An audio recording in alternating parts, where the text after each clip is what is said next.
교회 생활하면서 듣게 되는 새로운 용어들이 있습니다. 그 중에 한 가지가 제자라는 말일 것입니다. 교회는 이 제자됨에 대해서 상당하게 강조를 하고 또 제자 훈련을 하기도 합니다.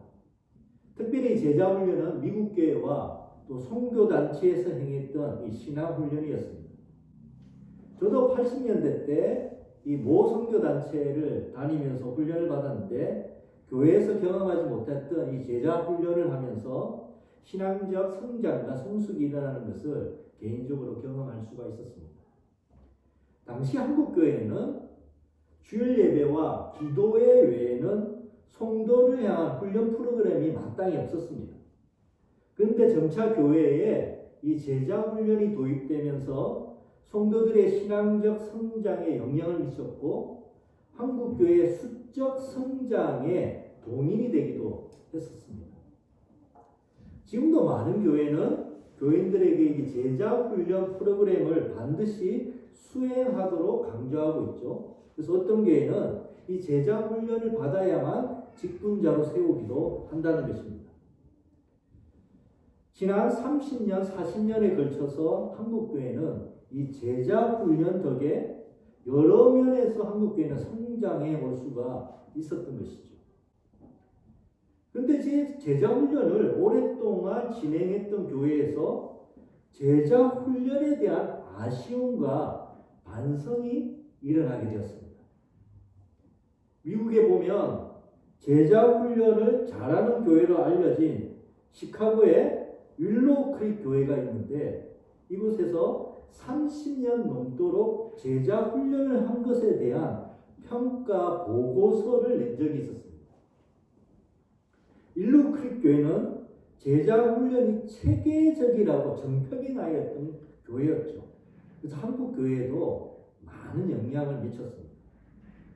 윌로우 크릭 교회의 제자 훈련에 대한 평가 보고서는 상당히 충격적이었습니다. 한마디로 우리의 제자 훈련은 잘못되었고 실수했다는 것입니다. 윌로우 크릭 교회는 수적으로는 성공했는지는 몰라도 예수의 참된 제자를 만드는 일에는 실패를 했다라고 정직히 고백을 한 것입니다. 막대한 돈을 쏟아부으며 또 수많은 프로그램을 만들어서 교인들로 하여금 성경 공부, 소그룹, 또 자원봉사, 전도 등의 활동들을 하도록 이끌었지만은 이것이 교인들의 영적인 성숙함을 보장해 주지는 않았다라는 것입니다. 교인들이 훈련 프로그램에 열심히 참여했고 교회는 날로 성장을 했지만은 교인들의 실제 삶이 하나님과 이웃을 정말로 사랑하게 되었느냐고 묻게 되었을 때에 자신 있게 그렇다라고 대답할 수가 없었다는 것입니다. 윌로우 크릭 교회의 이 제자 훈련을 따라했던 많은 나라와 또 교회들은 윌로우 크릭 교회의 이런 보고에 충격을 받았습니다. 윌로우 크릭 교회의 이런 평가 보고서는 비단 윌로우 크릭 교회만의 결과는 아닐지 모릅니다. 한국 교회도 이 제자 훈련 덕분에 교회가 수적으로 성장하는 결과를 가져왔습니다. 그래서 큰 건물의 교회들이 곳곳에 존재하는 그런 결과를 가져왔죠. 물론 한국 교회의 숫자 성장이 제자 훈련 덕분이라고만 말할 수는 없을지 모릅니다. 그러나 제자 훈련이 큰 영향을 준 것은 분명한 사실입니다. 어쨌든 한국 교회의 수적 성장에도 불구하고 교회의 평판은 점점 안 좋아지는 모순적인 상황들이 일어나고 있다는 것이죠. 한편으로 한국 교회의 교인의 구성원이 60대 이상이 60%에서 70% 정도를 차지할 정도로 노령화가 되고 있고 젊은 세대들은 점점 교회를 다니지 않는 그런 현상이 일어나고 있습니다. 제자 훈련을 받았던 세대들의 자녀들, 즉 제자 훈련 가운데 훈련을 받았던 그 세대의 자녀들이 신앙생활을 하지 않는 일들이 점점 일어나고 있다는 것이죠. 이런 면만을 볼 때 지난 한국교회 제자훈련이 어떠했는지를 냉정하게 평가해 볼 필요가 있습니다. 일각에서는 지난 한국교회의 제자훈련이 교회의 성장에, 즉 교회 수적 성장에 맞추어져 있었던 제자훈련이었다라고 평가하기도 합니다. 물론 이 평가가 과도한 일반화일 수 있지만은 현재 나타나는 한국교회의 현실을 볼 때 틀린 평가가 아니라고 볼 수도 있습니다. 제자훈련의 긍정적 기회를 무시할 수는 없지만은 제자훈련이 교회 생활, 즉 교회를 세우고 관리하고 소그룹과 여러 교회 활동을 하는 데 집중된 훈련이었다는 것이죠. 대신 교회 밖, 즉 우리의 일상, 가정과 직장과 또 사회 속에서 그리스도인들이 어떻게 살아가야만 하는지에 대한 훈련이 제대로 이루어지지 않았다는 것입니다. 즉 교회 안에서 이루어지고 있는 것에 대해서는 상당히 능숙해지지만은 교회 밖, 우리가 살아가는 일상의 영역 가운데서 그리스도인답게 사는 것이 무엇인지에 대해서 제대로 훈련이 이루어지지 않았다는 것이죠. 지금 한국교회는 수적 성장에 비해서 사회와 이웃에게 선한 영향력을 보이지 못한 채 오히려 비난과 외면을 당하는 현실에 직면하고 있습니다. 직장과 사회라는 이 공간에서 마주친 그리스도인이 그리 다르지 않다는 것을 보면서 그리스도인들에게 과마를 느끼지 못하고 있기 때문일 수 있습니다. 또 한편으로 자녀 세대들이 제자 훈련을 받았던 부모 세대의 신앙을 이어받지 못하는 상황이 일어나고 있다는 것입니다. 가정이라는 공간에서 자녀들이 부모로부터 신앙적 매력과 감화를 경험하지 못하고 있기 때문일 수도 있습니다. 분명 제자가 되는 훈련이 필요하고 제자가 되는 것이 그리스도인의 바른 성장의 방향임에도 불구하고 한국 교회의 지금 현실은 지금까지 제자 훈련에 대해서 질문을 던지지 않을 수 없다는 것이죠. 오늘 우리가 읽었던 본문은 예수님이 사람을 제자로 부르시는 장면입니다. 우리는 오늘 이 본문을 통해서 예수님의 제자가 된다는 것이 무엇인가? 왜 예수님은 사람을 제자로 부르시고 세우려고 하시는지에 대해서 근원적으로 살펴보고자 합니다. 이를 통해서 성경에서 말하고 있는 제자됨에 대해서 올바로 알고 나는 진정한 예수님의 제자인지에 대해서 돌아보는 계기가 되기를 축원드립니다. 오늘 본문을 살펴보기 전에 한 가지 질문을 먼저 던져보겠습니다. 예수님의 제자가 된다는 것이 무엇일까요? 예수님의 제자가 된다고 했을 때에 우리에게 무슨 일이 일어난다라고 생각이 드십니까? 제가 학창시절 모 선교단체에서 제자 훈련의 경험을 하면서 제자 훈련의 그때의 기본은 성경 공부였습니다. 성경에 익숙해지고 성경의 내용을 지식적으로 올바로 아는 것이 제자 훈련의 핵심이었던 것이죠. 그 덕분에 저는 성경을 읽고 또 성경을 공부했었고 성경을 좀 더 제대로 알기 위해서 많은 책을 읽기도 했었습니다. 또 어떤 분은 제자가 된다는 것이 교회 활동을 열심히 하는 것이라고 생각할 수도 있습니다. 실제로 제자 훈련을 받았던 분들이 교회 직분자가 되고 교회 안에서 중요한 역할을 활발히 하기도 합니다. 주일 예배, 또 새벽기도, 또 헌금생활, 소그룹 활동, 또 성가대 및 주일학교 봉사, 또 전도 및 선교 활동을 열심히 하게 되죠. 그래서 교회 활동에 에너지를 많이 사용하게 되고 교회에 있는 시간이 점점 늘어나 매일 교회에 있게 됐다시피 하기도 한다는 것이죠. 저도 젊을 때를 돌아볼 때 교회에 있는 시간이 참 많았습니다. 또 제자가 된다고 했을 때 어떤 이미지가 떠오르십니까? 떠오르는 그 제자에 대한 이미지를 생각하시면서 오늘 본문을 한번 살펴보기를 원합니다. 오늘 본문은 예수님이 공생의 사역을 본격적으로 시작하시면서 제일 먼저 하셨던 사역이 제자를 세우시는 일이었다는 것을 보여주고 있습니다. 오늘 본문에도 복음서에는 예수님이 제자를 세우는 장면이 자주 등장하게 되는데 그만큼 예수님이 제자를 세우시는 일을 중요하게 여기셨다는 것이죠. 우리가 본 마가복음에는 예수님이 제자를 세우는 장면이 아주 간결하게 기록되어 있습니다. 그렇지만은 제자됨의 핵심을 아주 명확하게 드러내주는 본문이라고 생각이 듭니다.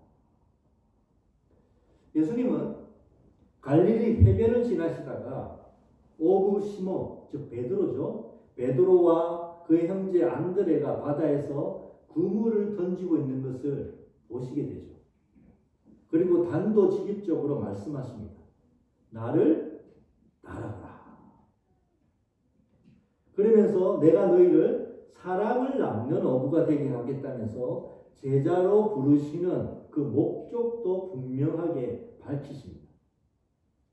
시몬과 안드레를 제자로 부르시고 난 다음에 조금 더 가시다가 세베대의 아들 야고보와 그 형제 요한이 그물을 손질하고 있는 것도 보시게 되죠. 예수님은 이들에게도 다른 긴 설명 없이 나를 따라오라라고 그렇게 요청하십니다.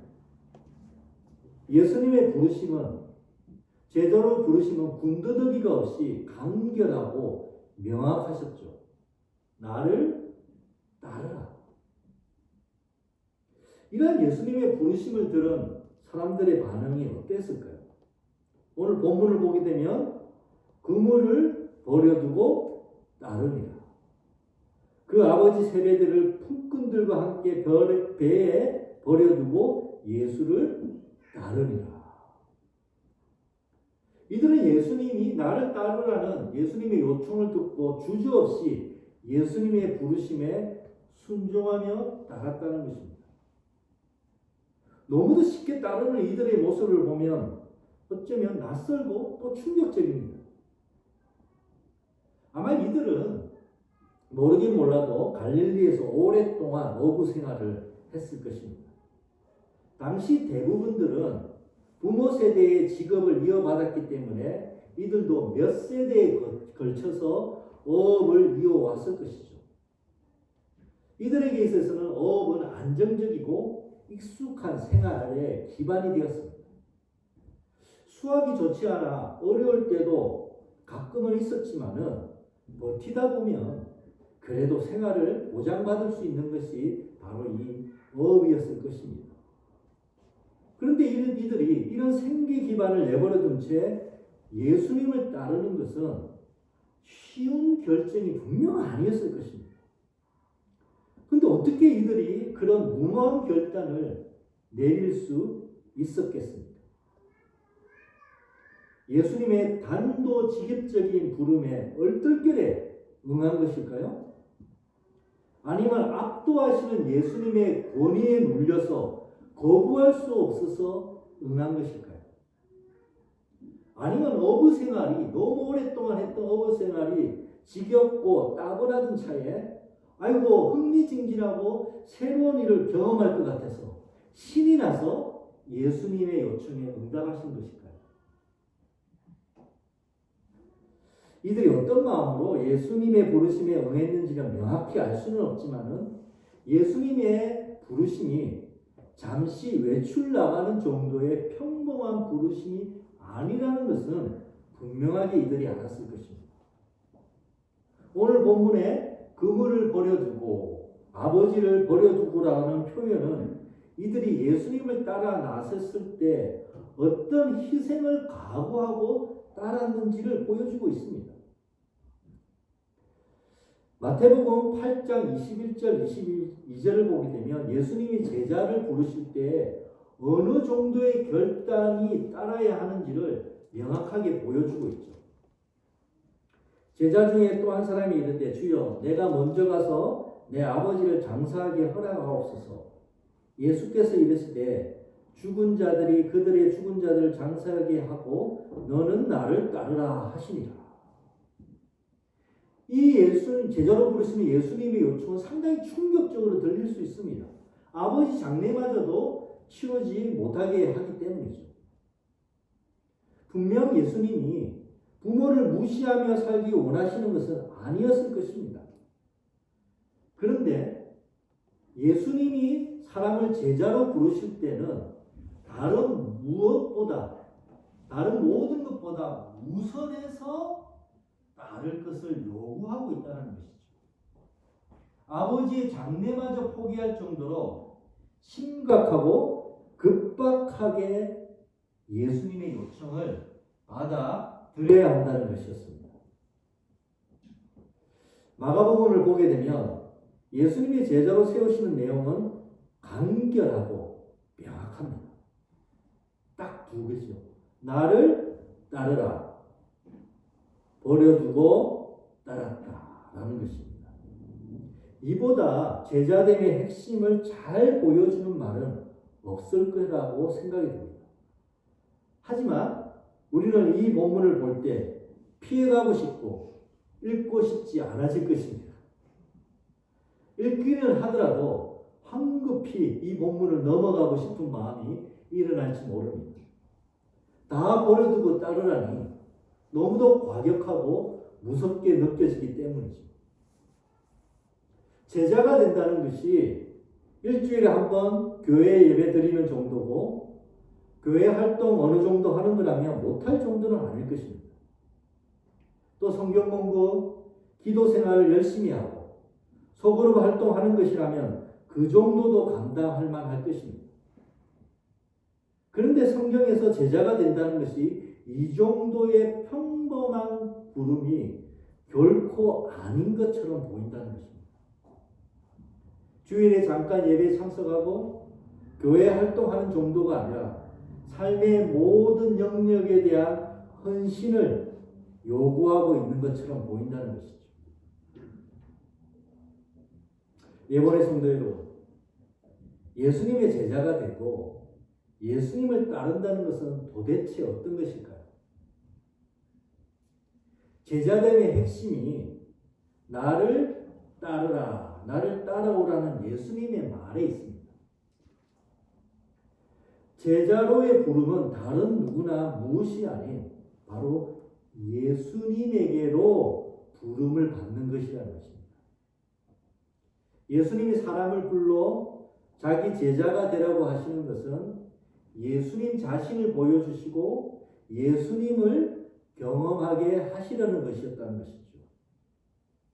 실제로 예수님은 그 제자와 함께 공생의 3년 동안 동고동락하시면서 예수님 자신을 완전하게 노출시켜 주셨습니다. 제자들이 예수님 가까이서 예수님의 일거수일투족을 낱낱이 보게 되었고 예수님의 생각 또 예수님의 행동 하나하나를 보고 경험할 수가 있었습니다. 그래서 예수님이 제자로 부르시는 이유의 가장 첫 번째는 예수님의 자신을 알게 하려는 것이었다는 것입니다. 제자들은 예수님을 가까이 보면서 예수님이 진정 누구신지를 깨닫게 됩니다. 복음서를 보게 되면 제자들이 예수님을 경험할수록 예수님 때문에 깜짝 놀라는 장면들이 자주 등장하게 됩니다. 그러면서 제자들은 저가 뉘시기에? 라는 그 질문을 던지면서 지금까지 그들이 생각해왔던 예수님과 그들이 눈으로 목도하면서 보는 예수님이 너무 차이가 나는 것을 보면서 정말 이분은 누구신가? 라면서 놀라는 장면이 제자들 가운데 종종 나타났다는 것이죠. 이 제자들은 점점 예수님을 경험할수록 예수님이 누구신지를 하나씩 깨닫게 됩니다. 이번에 성도 여러분, 예수님을 제대로 알아야만 합니다. 교회 생활을 하지만 의외로 예수님이 어떤 분이신지를 잘 모르는 경우가 상당히 많은 것을 보게 됩니다. 대충 알고 있는 것이죠. 우리가 성경 전체는 아니더라도 복음서라도 제대로 읽어 예수님이 어떠한 분이신지를 알아야만 합니다. 한 번 읽어서가 아니라 자주 읽어야만 한다는 것입니다. 정말로 예수님이 어떤 생각을 하셨고 어떤 행동을 하셨는지, 예수님이 무엇을 중요하게 여기시는지, 예수님은 매 순간 결정의 상황 가운데서 어떤 선택을 하셨는지, 예수님을 또 보고 보면서 예수님을 배워야 한다는 것입니다. 단순히 나를 위해서 죽으시고 부활하셨다는 정도로 예수님을 알고 있다면 예수님을 오해하기 쉽습니다. 예수님의 진짜 모습을 모른 채 그저 예수님을 교조적이고 또 문자적으로만 알게 될 수도 있다는 것입니다.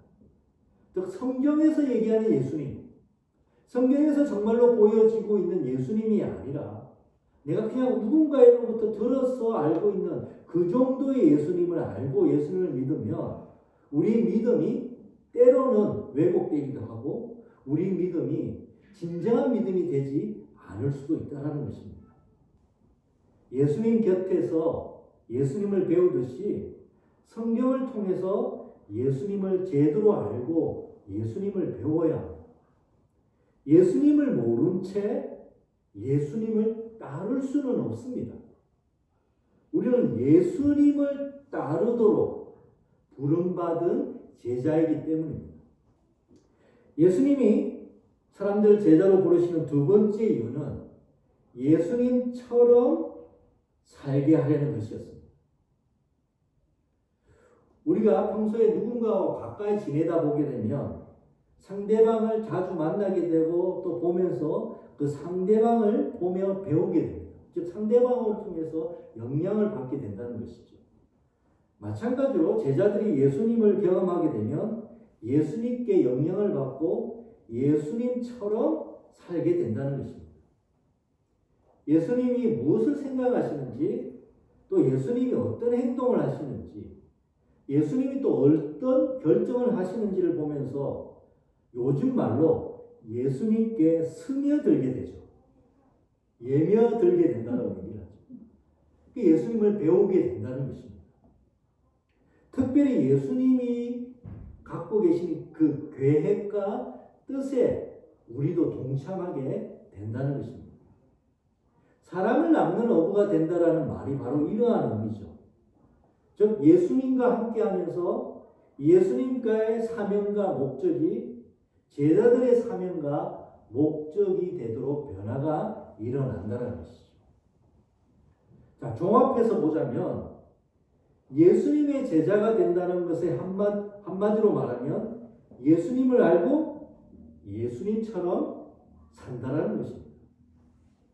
다시 말하면 예수님처럼 나의 가치관, 나의 생활 방식, 나의 삶의 태도, 삶의 우선순위가 예수님처럼 변화가 일어난다는 것입니다.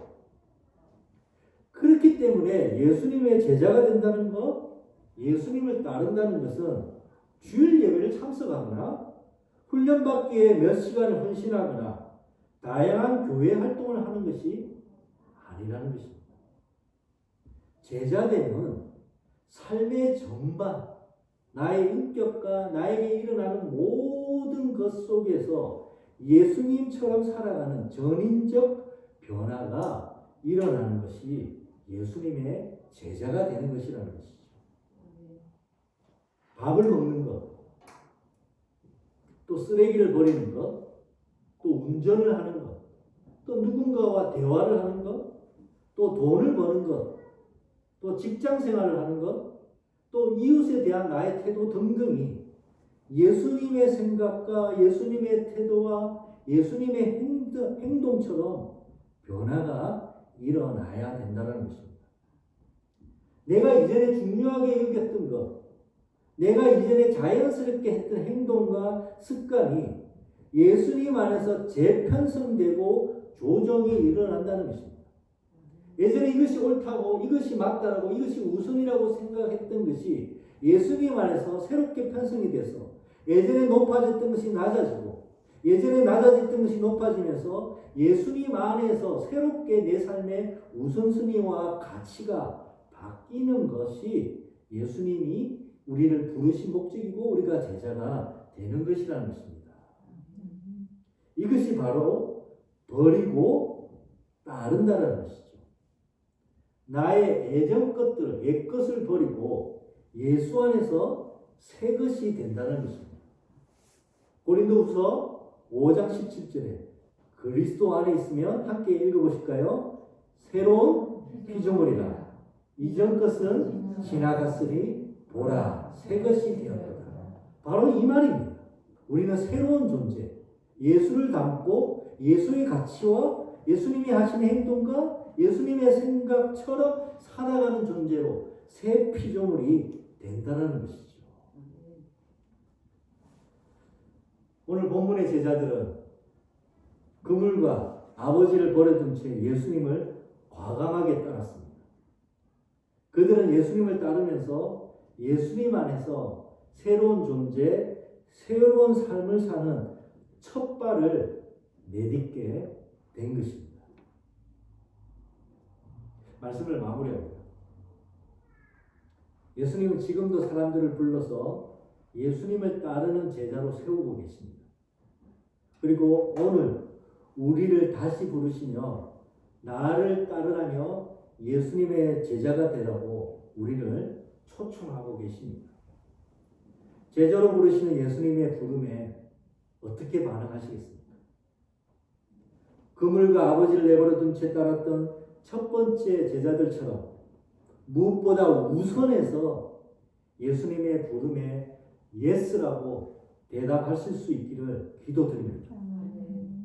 제자로 부르시는 그 부름은 엄중하지만 제자로 따라가는 삶은 예수님을 보고 배우는 것으로부터 시작을 합니다. 예수님이 진정 누구이신지 아는 것이고 예수님이 어떤 생각, 어떤 태도, 어떤 행동을 하시는지를 보고 배우는 것입니다. 예수님의 제자가 된다는 것은 어떤 활동과 봉사를 하고 교회당에서 시간을 보내며 교회 활동을 열심히 하는 것에 있지 않습니다. 예수님을 따르는 가장 중요한 핵심은 예수님을 알고 예수님을 배우는 것에 있다는 것입니다. 수고하고 무거운 짐진 자들아 내게로 오라. 그리고 내게 배우라. 그리하면 너의 마음에 쉼을 얻게 될 것이라고 얘기합니다. 예번의 성도 여러분, 예수님을 따르는 것이 보기에는 힘든 일인 것처럼 보이지만은 예수님을 알고 예수님처럼 사는 것이 참 행복이고 생명을 누리는 길입니다. 예수님을 알고 그분처럼 살 때 우리 영혼에 우리 삶에 참 안식과 쉼을 누릴 수 있는 것입니다. 예수님은 진리와 생명으로 오늘 우리를 초청하고 계십니다. 나를 따르라. 같이 기도하겠습니다.